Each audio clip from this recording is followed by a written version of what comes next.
Okay, good evening. Welcome along to this Farm Advisory Service webinar. Tonight we're looking at rainwater and runoff. Is your steading drainage system letting money flow away? You can ask questions.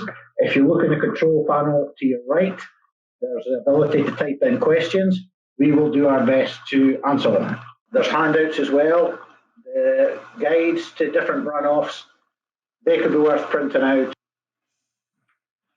Just some introductions to start with. My name is George Chalmers. I'm a consultant, SAC consultant up here in Turriff.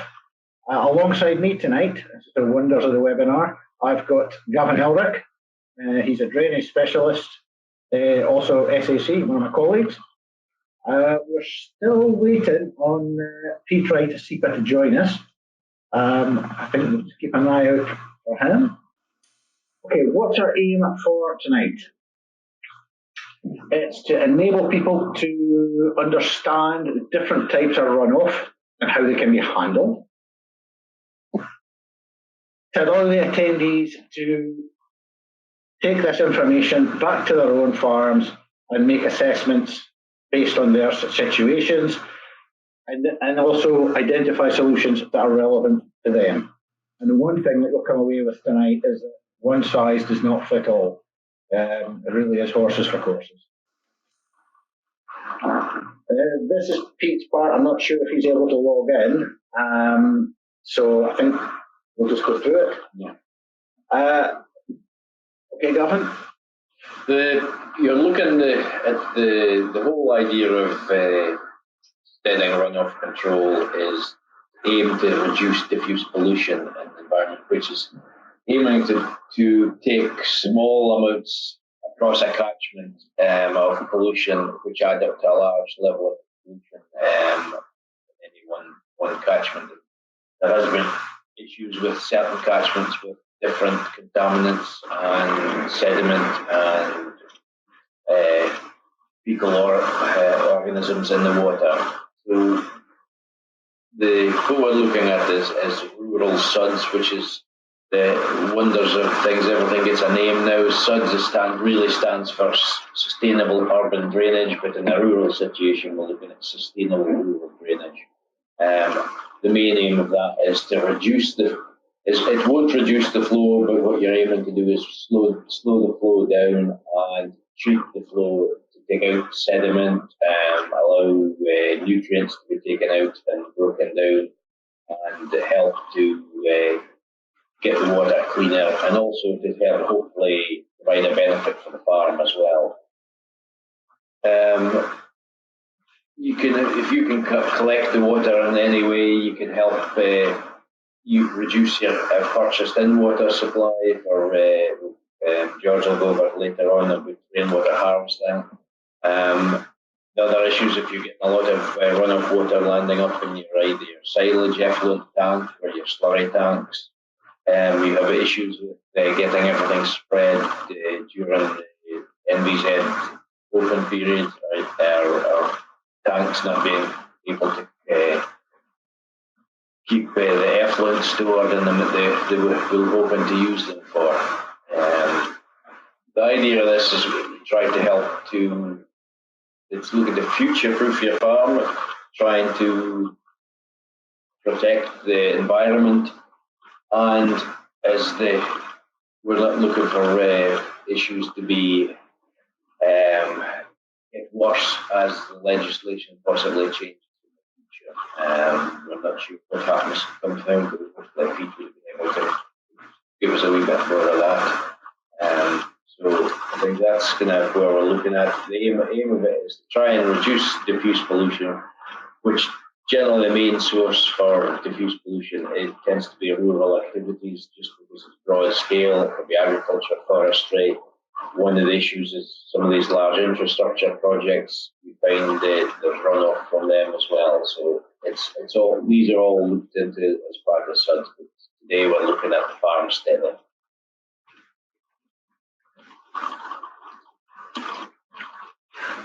This is available in the handout section. It's a guide to different runoffs and where they can go. Like I said, it may be worth printing them out. Unfortunately, this is part of Pete's, and it would be fine for him to go through it. He might dial in with us later and contribute things from a legislative point of view. But like I said, that's a good guide to if we've something similar later on. It just shows where the different runoffs can go.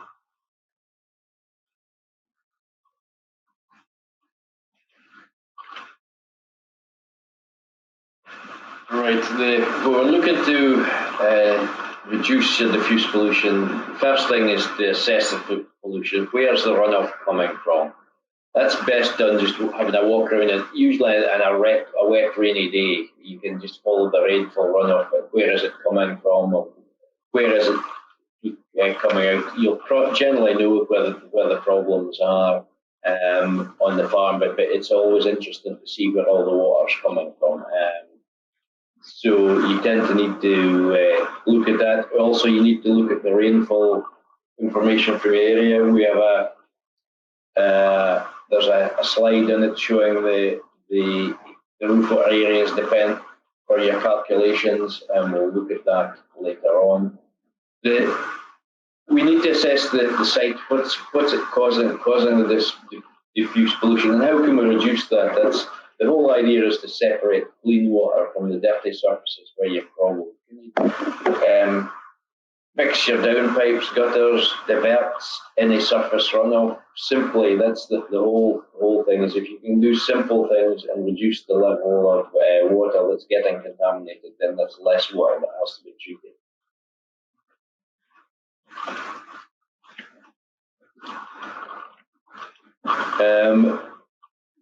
We look at the types of areas that are causing the pollution, because some areas we can treat through these rural suds systems that we're looking at, and there's other areas that either have to be taken as an effluent and stored in tanks and land spread, or can maybe go through what is called a constructed farm wetland, which is far more detailed than what we're looking at today, but we'll have a bit of a discussion on that later on.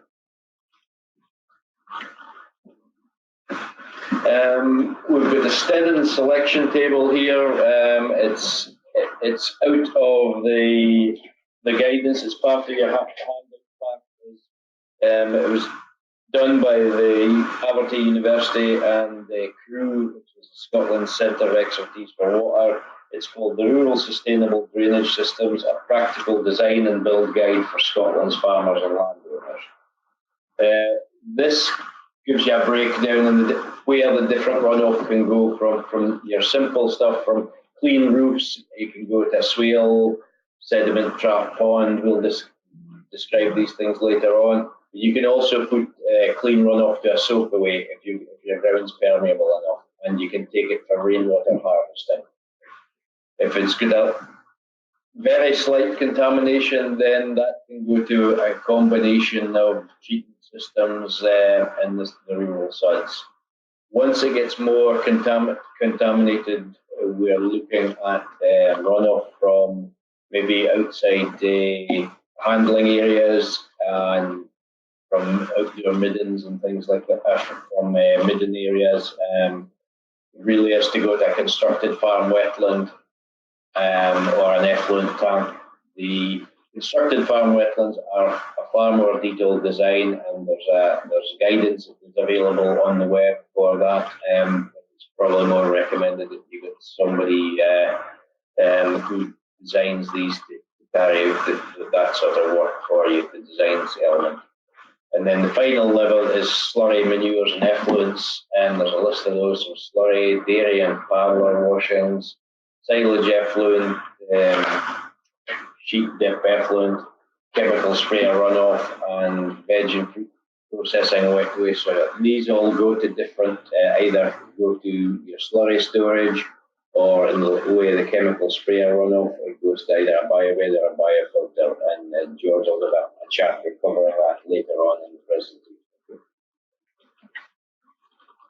This is the next section, is just giving you some examples of what is allowed through the rural suds. The roof runoff, but you're not cattle standing, handling yards. outside feeding areas, but yard runoff, and that's likely semi-clean yards that can be used for either machinery, arable farms, where you don't have a lot of contamination on them, and they're not too utilised for livestock. Another section just gives you general yard runoff, a bit more dirtier, but still not for things. You can't use the dairy parlour. We've covered these already. Outdoor middens can be taken, but you have to go to constructed farm wetland only, same as the outdoor silage plant for your winter runoff when it's being utilised. Not for the summer runoff when it is pure silage effluent coming out and the silage is being made. There is some simple measures that can be done. The one thing we've touched on already, keeping clean and dirty water separate, and you see there's a wee picture there, and that's just putting some, blocking the clean drains from dirty water going in, ensuring gutters and downpipes are functioning, so there's just no water's not coming off the roofs and landing on the yard, and also things that from diverting runoff. You could use ditches and channels, even something as simple as digging in an H-beam on its side. That can be a channel that can lead to a suds. Use of sleeping policemen, again, to divert water, and even regrading concrete so that you least your control on the flow. We're looking at the treatment options. The rural suds covers four options. What we're looking at. Start off with a swale, which is a long linear dry grass channel, like a roadside ditch, but shallower and wider. The banks, you look at the banks to be 1 and 3 slope only, with the base in it. The base in it can be just earth, or you can go for what they call an enhanced swale, where you put gravel infill in the base of the swale with a pipe underneath, and that can be used to direct your flow to either, depending on what you're collecting, to different types of treatment. You can collect your runoff from your clean roofs and your general yard areas. One of the easiest ways for a swale is to go along the edge of a yard area, and everything sort of runs down the side of the bank, and the grass in the swale will help pick up the sediment and prevent it, help treat it. The main aim for a swale is, like any of the suds, is to help attenuate and slow down the runoff, so it's arriving at the watercourse far slower than if it, or in a similar fashion as if it would have been if it was falling onto agricultural land. If you're looking at from contaminated areas to go to a constructed farm wetland, the swale has to be lined. The next option is a sediment trap, very similar to a swale, except it tends to be a more rounded, square, rectangular, rather than a long, slim treatment area. Same idea. Used can be in front of some of the other treatment functions as a precursor to help take out the major level of sediment out of the site. The next option we're looking at is just a simple pond. It tends to be you're looking at the pond as having permanent water sediment sitting in it, and having shallow sides which are vegetative, and these are aimed at collecting and attenuating again the surface runoff from the various areas of the farm. The final one is a wetland, and this is not a constructed farm wetland. This is just a simple wetland. It tends to be a permanent water structure, but the water tends to be at different depths compared to a pond. You have generally a very small area in the pond will be open, and the wetland will be open water compared to a pond where you probably have 2/3 to 3/4 would be open water. A wetland will concentrate on having more vegetation and more treatment from that vegetation of the water. It may be in a dry summer that a wetland would dry out and become more like a sediment trough, but the aim is to have them wet the majority of the year. We touched on it briefly, pesticide handling areas. Runoff from pesticide handling areas, so that's areas where you're filling the sprayer. These should be processed through a biobed or a biofilter. You see there's two images there. The top one, that is what's called an offset biobed. That's where the liquid is collected in the concrete bonded area and then it's transferred to the biofilter.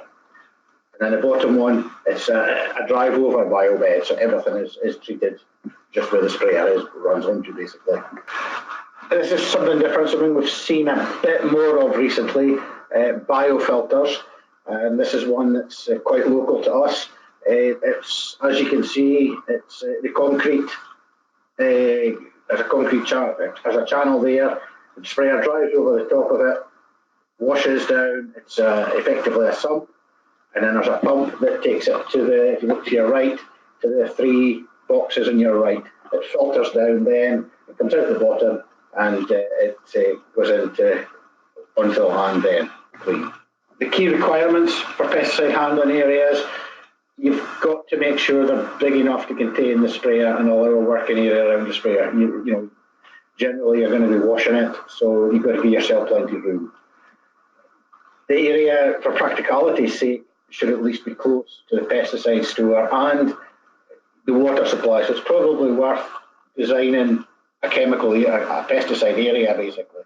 General rules here, it must be 10 metres from water courses and 50 metres from a well or a borehole. It must be impermeable to collect any spillages. And ideally, to avoid, again, it comes back to this collecting water that you don't need to, the area should be roofed. The area then will drain into an impermeable tank, and then the facilities pump out the contents. The collecting area should be able to contain the contents of the sprayer, just in case there are any disasters. It shouldn't happen, but you never know. If you are using it for washing down the sprayer, the contents should pass through a silt trap. There could be soil, there could even be stones on your sprayer and your sprayer wheels and that before draining down into the collecting tank. The contents can either be treated through a biobed or a biofilter or spread to the land with appropriate approval from SEPA. We've got a video now. This is looking at two local farms and it's going to show the measures that they put in place. We're here today at Mains of Blackton, which is just north of Turriff in Aberdeenshire. We're going to speak to farmer Gavin Elric and look at the issues that he had with runoff from rainwater and also have a look at the simple solutions he put in place. Okay, Gavin, can you tell us just what the extent of the problem was here at Mains of Blackton? The problem mainly was because the farm steading is on a bit of a slope, all the rainfall runs down and it all sort of ends up at the end of the Dutch barn area. So we ended up with a lot of water coming around in it and ultimately it ended up in the field next to us. We ended up with rather wet end rigs and problems with it drying out. During heavy rainfall, it would just head to the ditch and the burn at the bottom of the field. So we looked as part of the EEC scheme to put in a SUD system, and we just went for a simple three basin swale type detention basin system. Really simple. And how big a difference has it made? It's made a fantastic difference to the field. It's in green manure at the moment, and you wouldn't notice any difference really from the end rig compared to the rest of the field. How big an area do you think was affected? Probably in somewhere in the region of half an acre. As well as the size of the area, it was more the aggravation that you couldn't really get the rest of the field started until you got that wet area sorted out. What other improvements do you think you can make now? The gutters and the downpipes are really needing repaired on the farm. They went in the sort of the 70s and 80s and they're really not fit for purpose. So we're looking at renewing those. Most of the roof water will go to the third basin, so we should get a better treatment level because there were less flow going through them. So.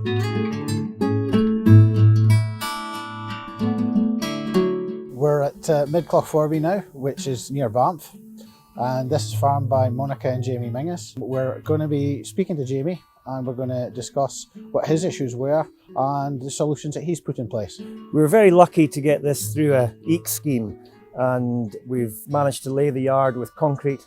It was a quagmire before. Tractors were trailing dubs throughout the whole of the rest of the farm, so we've got it concreted. We've put in a holding water pen with a swale down at the bottom, filled with gravel, so all the water runoff catches in the entrance there, solids drop to the bottom, water then runs down the swale, through the gravel traps, back out to the burn, nice and clean at the end. It's been a real advantage to Cloforby, and it's made the workings of the farm, much better. We've been on 2 farms and both had the similar problems with surface runoff. They've both put in place treatment solutions and certainly can go to reducing water going into slurry tanks, and that could be a big saving in terms of costs. It just shows how lightly contaminated water can be treated and returned to a watercourse. For more information on steading drainage systems, please go to the FAS and the Farming and Water Scotland websites.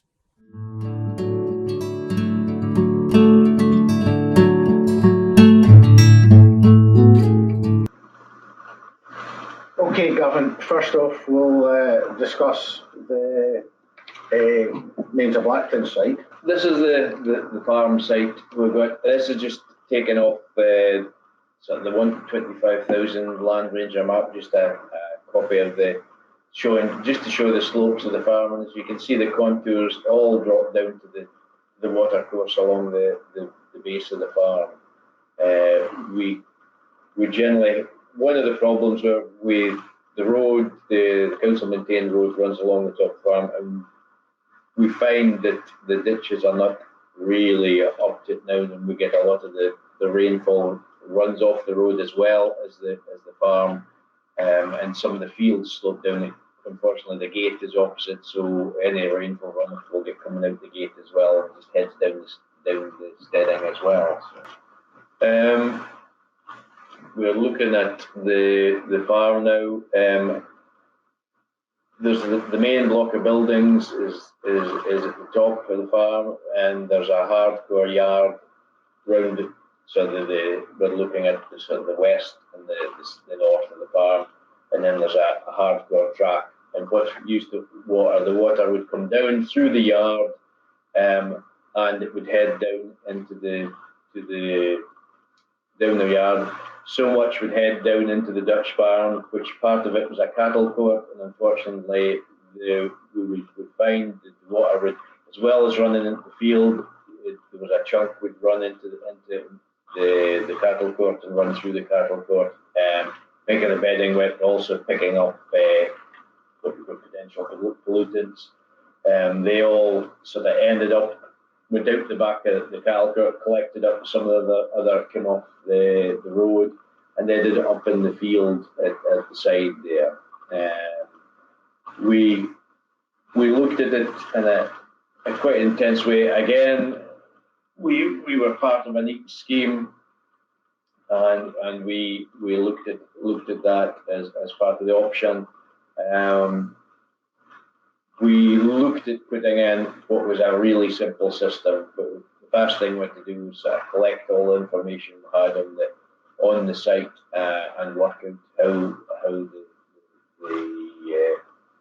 to size the basins and how many we would have. We look at, I'll maybe just point out in case that's the area where they would collect. They would run out into the field in that area, just there, and again come out the back of the court in that area. So this whole area, the field there, was very wet, and it would finally, in really heavy rainfall, it would just run round and into the old yard ditch, which used to take the water from an old watermill at one time. We're looking at the farm now. We sort of drew up the plan and measured the areas for the yard and assessed where the water tended to be going. We found about it's split about 50-50, depending where you can see there was some pipes, but unfortunately we've got some the down pipes that didn't have good connections into the pipes, though the pipes were there. So we're looking to repair these as we go on. The cattle down to the Dutch barn, everything sort of either flowed round the north side of the cattle court or down the south side, and ended up either running into the field or running into the cattle court. So we looked at all this and sized it up. One of the things we do, if you notice, we also assessed where all the other potential contaminants are. We have the diesel tank, which is fully bundled. We also had a sprayer filling point and a clean water tank next to what was the chemical store there, and they were unbundled. So as part of the EECS, we looked at putting in a new filling area and relocating the water tank for that at the same time. Part of it, as well as we'll relocate a spray store down there as well. So we looked at calculating the area currently draining to the watercourse, which is quite interesting. The total area was just over 4,000 square metres. Unlike the video where I said it was affecting about half an acre of field, which is getting wet. So you can look, you've got 4,400 square metres, which is over an acre in size. You've got over an acre draining onto half an acre, so that no wonder we're getting a lot of wetness in that area.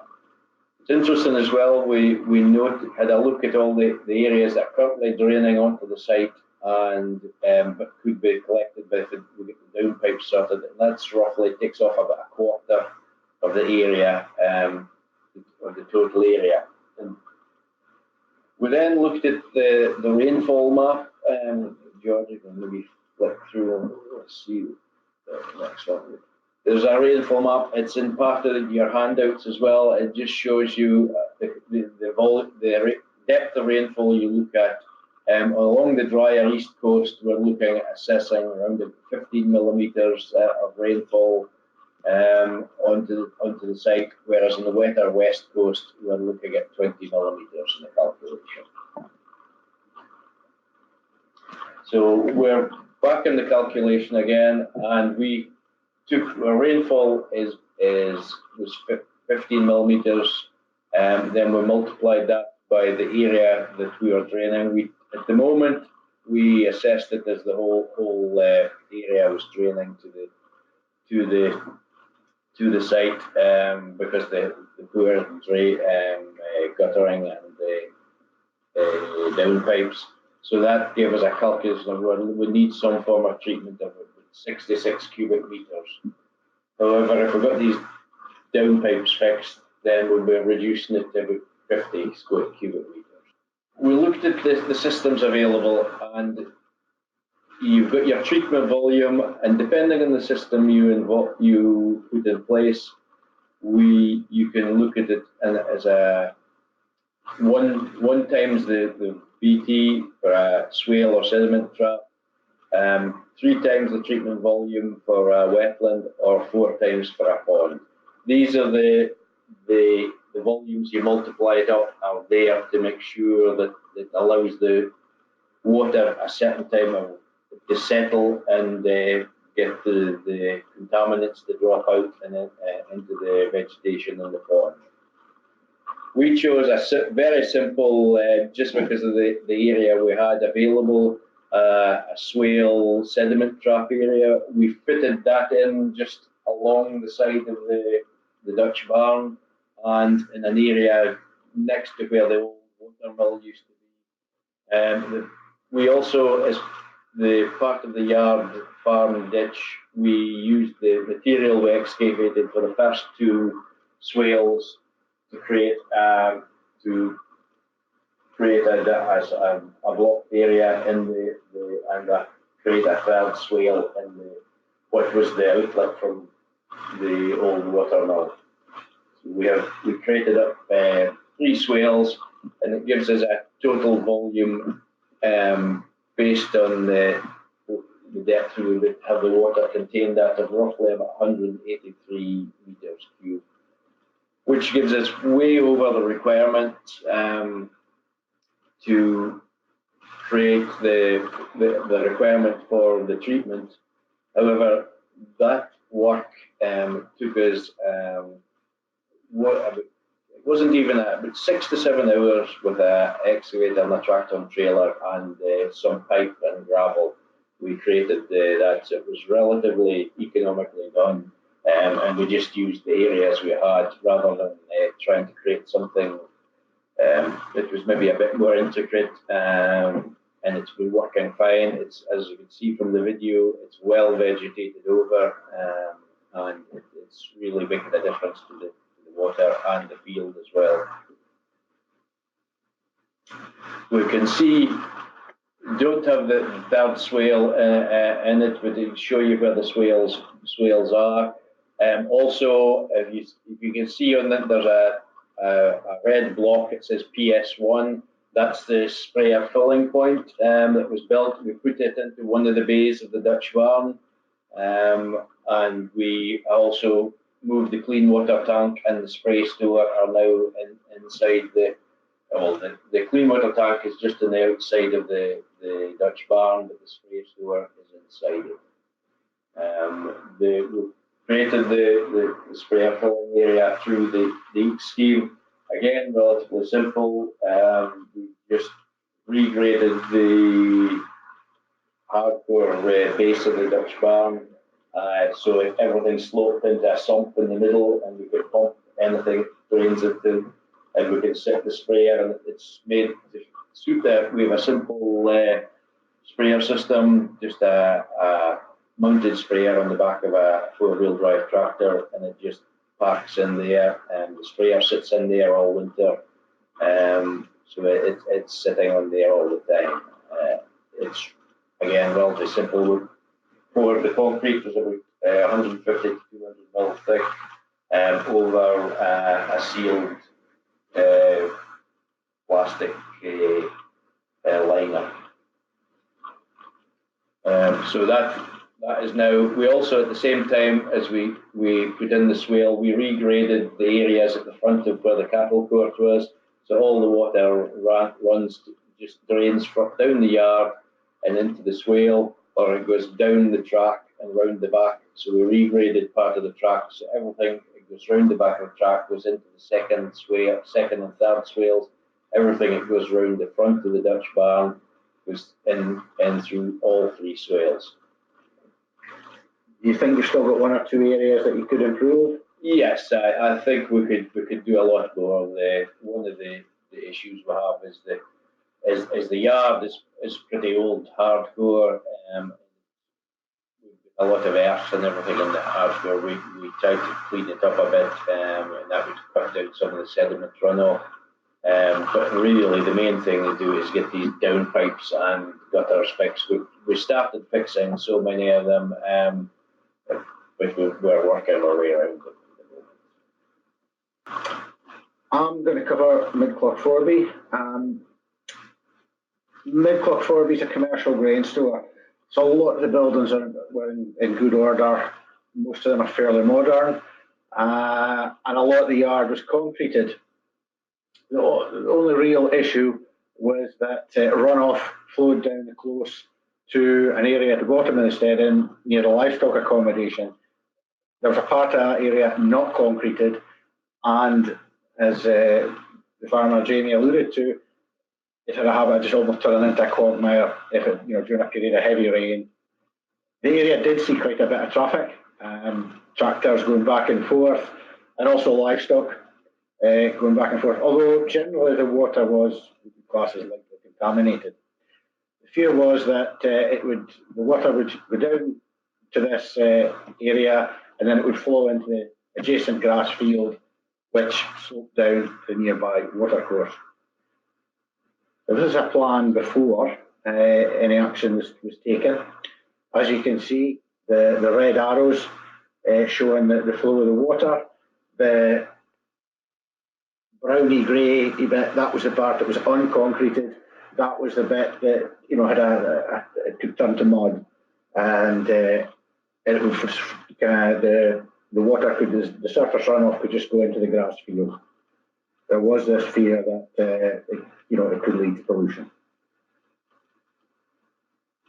So the farm participated in an EECS, it was successful, and then it installed a sediment trap, a retention pond, which you can see in the pink with the blue, and it also concreted that area.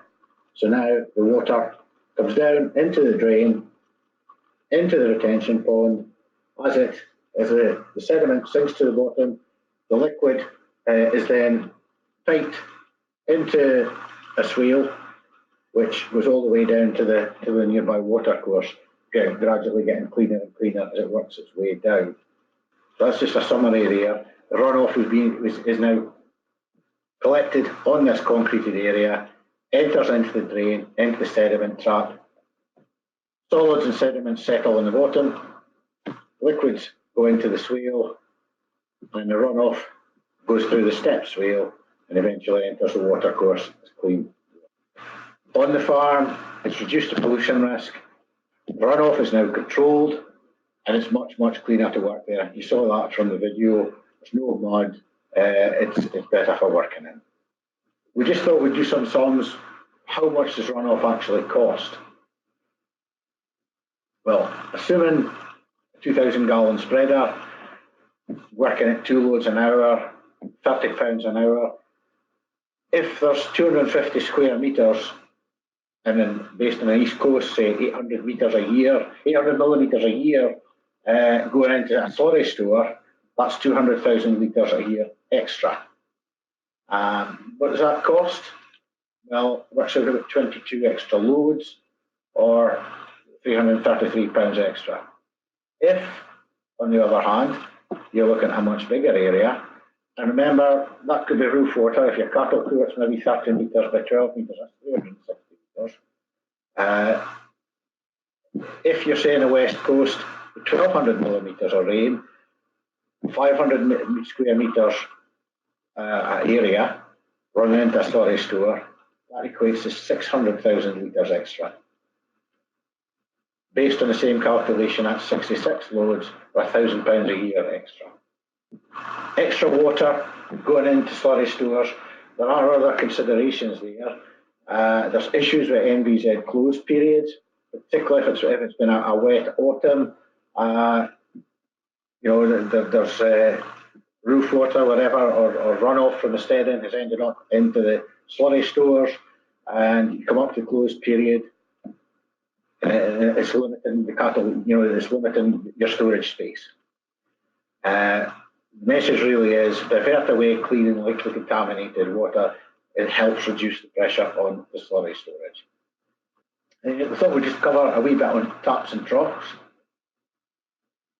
A leaky tap, if it's 1 drip per second or 3 millilitres a minute, that comes to 1,576 litres per year.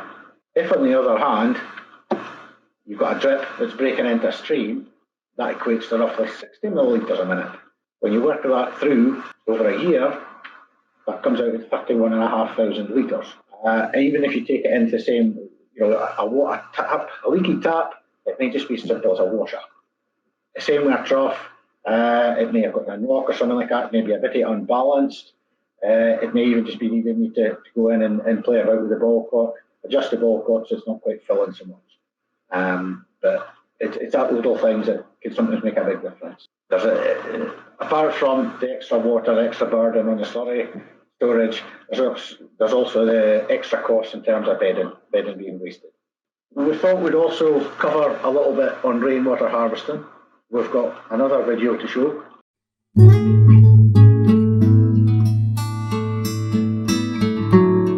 One thing we're never short of in Scotland is rain. We've been to a couple of sites where savings are being made by rainwater harvesting. We're here at Lanark Auction Mart, Laurie and Simonton's main facility. It's one of the leading auction marts in the country, so you have a huge number of stock go through here in a year. We're interested in rainwater harvesting today. So you have a large penning area here, needs washed down 3 or 4 times a week.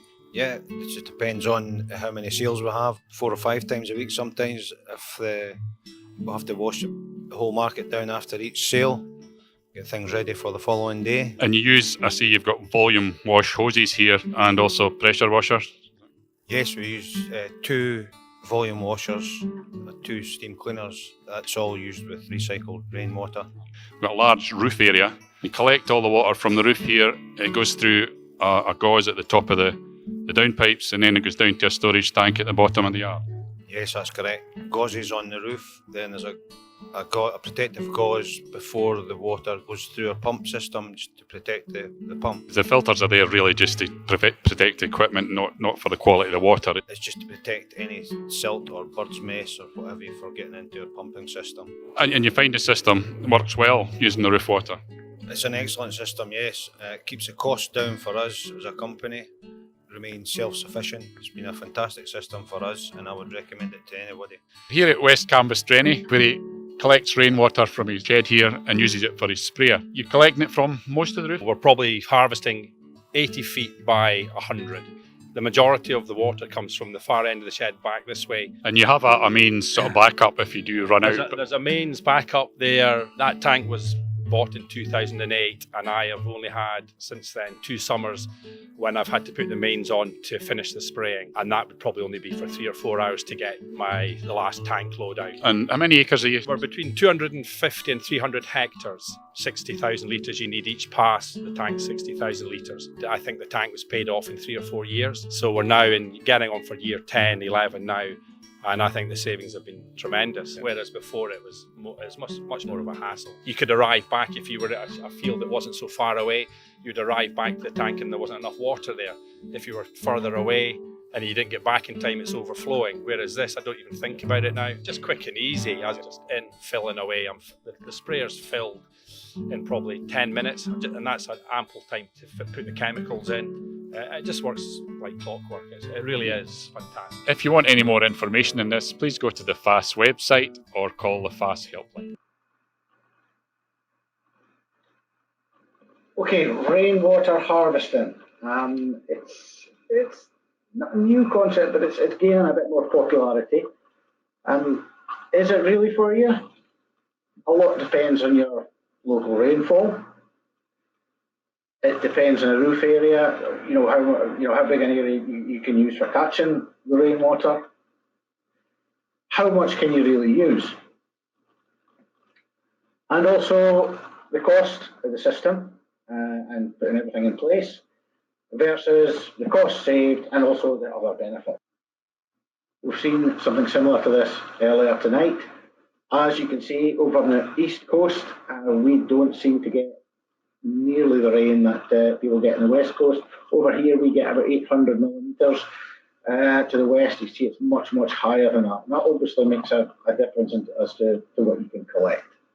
So, to calculate your total, what you can collect for the year, you need to know the footprint of the building, the drainage coefficient, filter efficiency, and also the annual rainfall. The recommended tank size is the total rainfall collected times by 0.05. We'll come to that just in a wee minute. So, what's the footprint of the building? That's fairly self-explanatory. It's a length by width in metres. What's the drainage coefficient? Well, that allows for an element of evaporation and also gutter splash if there is quite heavy rain. Not all of it may be caught by the gutters, it may splash over. Clean pitched roof should see 90% of the rainfall reaching downpipes. Obviously, if the roof has got a lot of moss and what have you on it, then that it's going to be below 90%. Filter efficiency, inevitably all filters will lose a wee bit of water. 90% should reach the tank at the end of the day. However, between self-cleaning mechanisms and such like, you will lose a wee bit of water there. As I've covered there again, annual rainfall, we've 800 millimetres over here. It's much more in the west. In terms of tank size, it's recommended about 5% of the annual collection volume, and that should be suitable for most uses. Livestock drinking, however, must be clean and fresh. Storage is recommended at no more than 18 to 21 days maximum.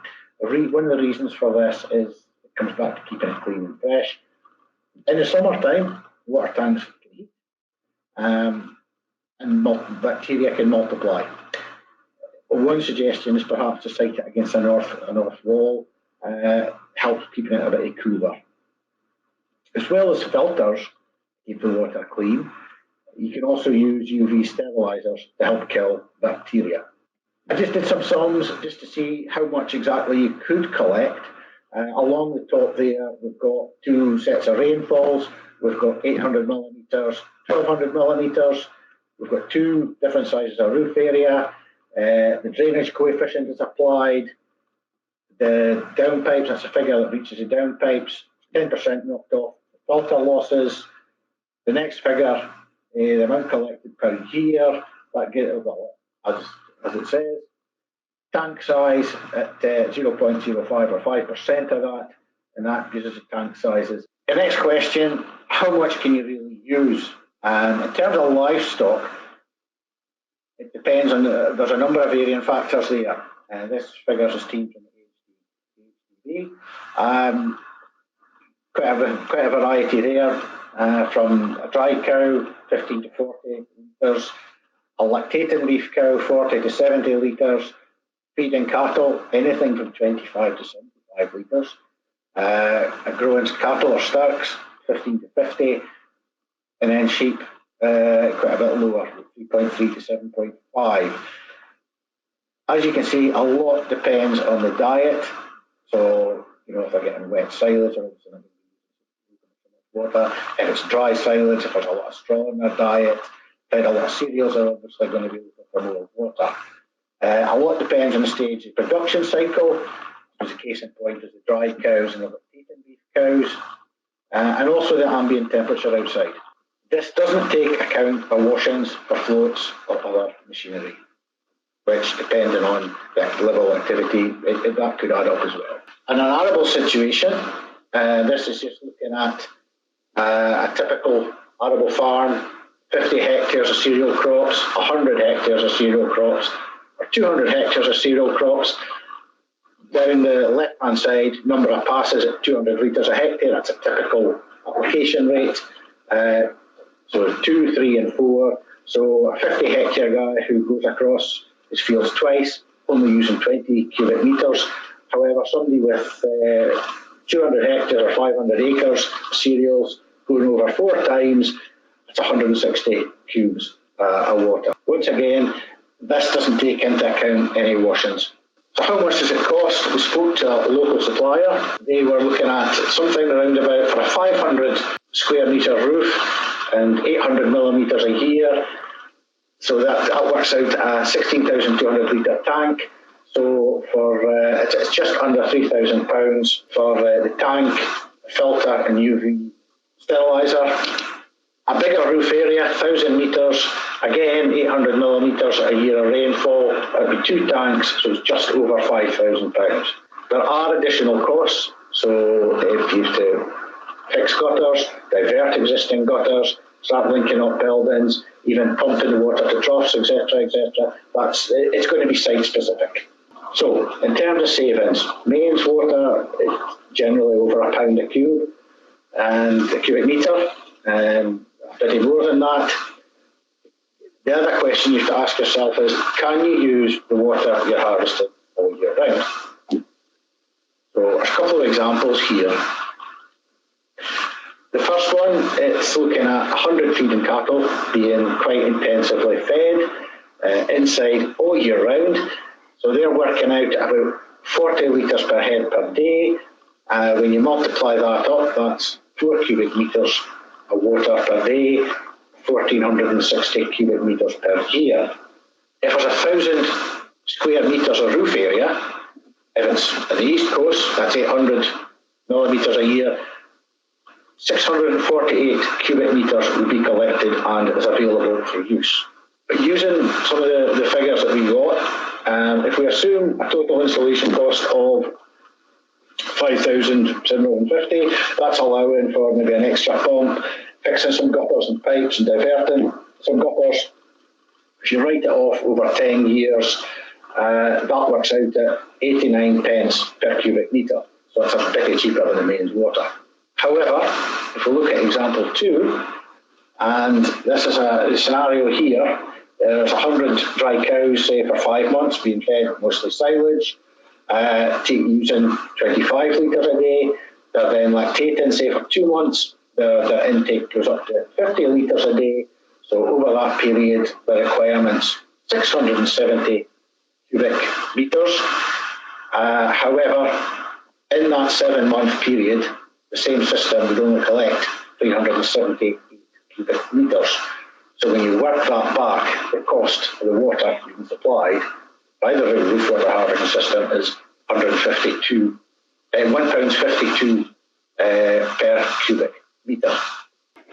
Again, on this scenario, a lot depends on what else it can be used for. So if there is an arable area, then there can be crop spraying going on, washing the machinery. It's certainly in dairies, it can be a big thing. It's reusing. Well, it's a chance to reuse water, and it's certainly a dairy washing. That's an activity that would be taking place every day. There are again potential savings in wastewater disposal. If, for instance, half the roof water is ending up in the slurry store, so working that out and going back from our earlier figures, that would work out at about 324,000 litres, 324 cubic metres. Using the same 9,000 litre tanker or 2,000 gallon tanker, 2 loads an hour at £30 an hour, that works out at £504 in terms of extra spreading costs. And there's also things like compaction, etc. In both examples, though, they do require mains water. They still require mains water. You must talk to your water supplier and also consider local water regulations regarding the use of both mains and private water. What other benefits are there to rainwater harvesting? Well, there's usually a plentiful supply on tap. It certainly has been the past few months. It can act as a bund for high pressure washers or even a fire emergency supply. Quicker filling of sprayers than, say, mains water. It reduces the pressure on dirty water slurry storage. Pipes and gutters can be claimed as integral features for tax purposes on new builds as part of a rainwater harvesting system. There are 1 or 2 things you need to consider. You should speak to your insurance company when storing and using rainwater. You can't use rainwater from roofs that contain lead, zinc and bitumen. Most farm assurance schemes require clean and fresh water, although some may require natural water to be tested. So therefore there's a need for good filters and also a UV steriliser system. Roof water doesn't have the same minerals as other sources of water. Some of the guidance says that stock may need some extra supplementation. Generally people are feeding minerals anyway. But again, that probably depends a bit on the class of stock in the water and also the diet that they're receiving. You also can't collect rainwater from pig and poultry buildings. So to summarise, there is the scope using rainwater harvesting to make savings in water bills. The economics, however, depend very much on your ability to use, both in terms of the amount and also the time scale, as well as the other savings, so wastewater disposal, etc. We've got 1 or 2 questions. 1 or 2 people that are interested in rainwater harvesting. There's a question here, can you use the captured sediment? So that will be from your retention ponds. You would just, the sediment from the ponds, you would just take it out and spread it on the land. It tends to be that we haven't cleaned out our ones yet, but I would expect I would think every 5 years it looks like it'll need cleaned out. And we're just aiming to spread them on the land adjacent to the pond. Okay, we have had contact from Pete Wright.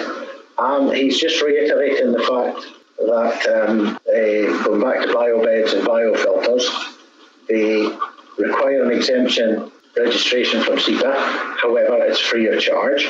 There's another question here, if you just bear with us. Swale sediment or pond, is better to use one or the other? Is it dependent on the geography of the land? If you're using swale or sediment, then it's up to yourself how you're going to get the benefit of swale or a sediment trough is they require a smaller footprint. So if you have a limitation in space, then they're maybe easier to fit because they're 1 times your treatment volume. However, if the topography allows it, it may be easier to fit in a pond or a wetland on the area as well. So it is just dependent on things.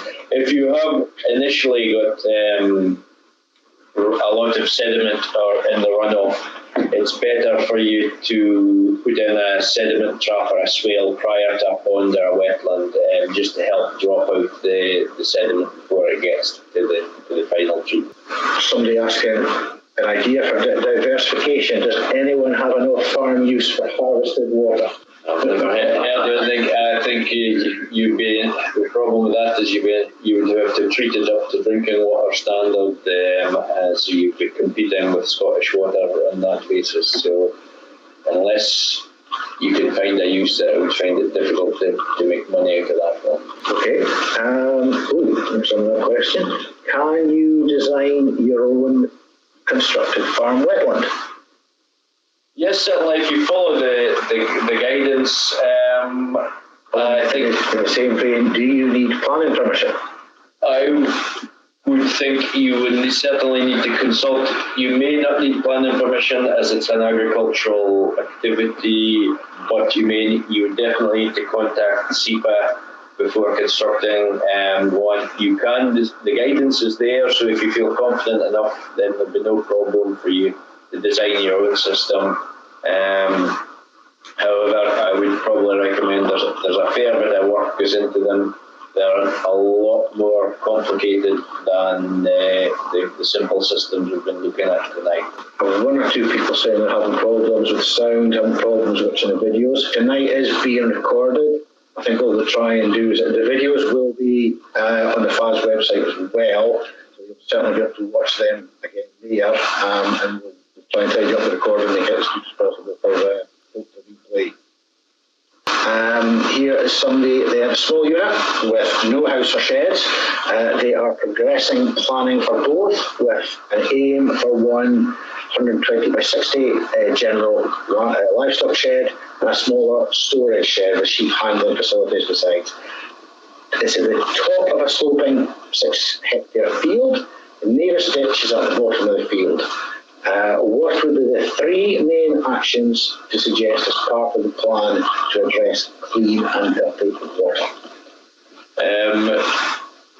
You say at the top of a sloping 6-hectare field, it would depend how far you were. You would certainly want to make sure that you're well away from the water course. The key thing is separate your clean and dirty water. Make sure that that's separated for a start. Get your gutters and everything drained into the drains or to a water harvesting system, depending how you want to fit it.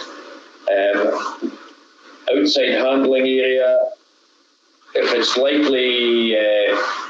only lightly handling, it can go to a constructed farm wetland. However, it may be easier to have it run off into an effluent tank. If it's a very rarely used, if it's used constantly, it may be thoughtful to roof the handling area to cut down on the amount of contaminated water.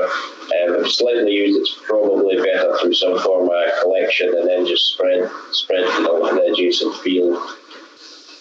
We're just going to finish up really by concluding. Perhaps before that, I'll maybe highlight that there are handouts tonight. Supplied by Pete Wright. There was a runoff guide, that one that we saw early on tonight. And also he's provided a FAS runoff briefing note, just something going through he's prepared himself on the CPA. There is a farm in Water Scotland steading drainage fact sheet, and also a guide to different types of runoff, so it's quite similar to the ones supplied by Pete. And Gavin's alluded to it several times tonight, there's a rural sods design and build guide. It's quite a hefty publication, but well worth printing out and reading. Just over 50 pages. Just over 50 pages.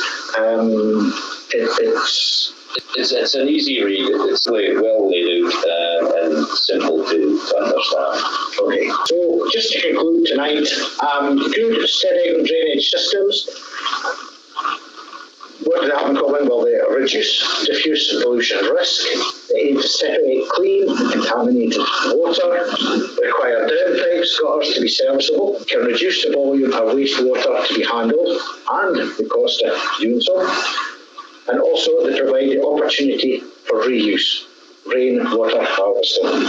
Okay, do you want to add that? No, I think that's it. If any queries or emails are there, just contact us and we will endeavour to get a response back to you as soon as possible.